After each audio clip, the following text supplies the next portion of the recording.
주제를 좀 바꿔보겠습니다. 경찰이 김건희 여사의 일가에 서울 양평고속도로 특혜 의혹 강제 수사에 나섰습니다. 2년 만이죠. 네, 그렇습니다. 지난 9일입니다.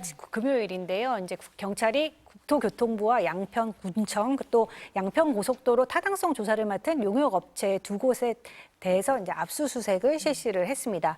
서울 양평고속도로 의혹은 예비 타당성 조사를 통과했던 종점이 지난 2023년 5월에 타당성 조사를 통해서 갑자기 변경되면서 불거지게 됐는데요.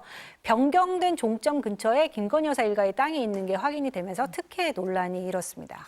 그런데 그동안 감사도 수사도 진전이 없었잖아요. 네, 그렇습니다. 국토부는 이제 국회 요청으로 1년 6개월이 지나서야 이제 자체 감사 결과를 내놓기는 했는데요. 공무원 7명이 징계를 받았는데 행정적 관리 소홀 책임만 물었을 뿐 특혜 논란의 핵심이죠. 왜 종점을 바꾸게 됐는지 여기에 대해서는 밝혀지지 않았습니다. 2023년 7월 시민단체 고발도 있었지만 공수처도 검찰도 경찰도 속도를 내지 않다가 지난주에 사실상 첫 발을 떼게 된 겁니다.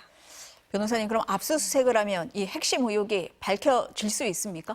일단은 뭐 첫 발을 디뎠다라고 평가를 할 수 있겠고요. 일단 압수수색을 통해서 확보하게 된 압수물의 경우에는 노선 변경을 결정하는 데 있어서 뭐 혹시나 회의라든지 어떠한 뭐 의사소통을 주고받은 부분에 있어서 그 변경의 근거가 마련이 되어 있는지 이 부분을 확인하기 위함이었고, 그렇기 때문에 다수 뭐 회의 기록이라든지 아니면 문서 변경을 하면서 오간 여러 가지 다양한 종류의 서류들을 확보한 것으로 지금 파악이 되고 있습니다. 그래서 노선 변경을 결정하는 데 있어서 이미 예비 타당성 심사를 통과했던 상황에서 변경한 것이기 때문에 그 변경에 대한 타당한 구체적인 이유가 없다라고 한다면 이 의혹에 대해서 소명하기 굉장히 힘들어지는 것이거든요. 그렇기 때문에 국토부라든지 아니면 지금 용역업체가 대상이 되고 있는 상황이고, 여기에 더불어서 김건희 여사까지도 이 수사의 확대의 가능성이 있는 상황이기 때문에 아직은 정말 그 수사의 초기 단계에 불과하고, 앞으로 뭐 김건희 여사를 소환할 수도 있는 그 가능성이 열려 있다라든지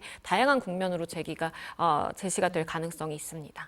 일단은 압수물 분석을 해야 그 다음 단계로 넘어갈 수 있다라는 건데, 그럼 경찰에서는 압수물 분석이 끝나면 원희룡 전 국토부 장관을 소환할 거다 이런 얘기가 나오는데 뭐 입장을 낸 게 있습니까? 네, 그 원 전 장관은 이제 선거에 영향을 주려는 술책이라면서 자신의 SNS를 통해서 즉각 반발을 했습니다. 그러니까 용역사 선정, 타당성 조사, 발주, 대안 노선 검토 모두 자기가 장관으로 취임하기 이전에 있었던 일인데 도대체 어떻게 관여를 했냐는 건데요. 원 전 장관은 논란이 불거졌을 당시에 모든 자료를 공개를 하며 공개 토론도 수차례 제안을 했지만 이 모든 걸 거부하고 김건희 의혹으로 몰고 갔다면서 정치적 선동이 목적이었다고 주장을 했습니다.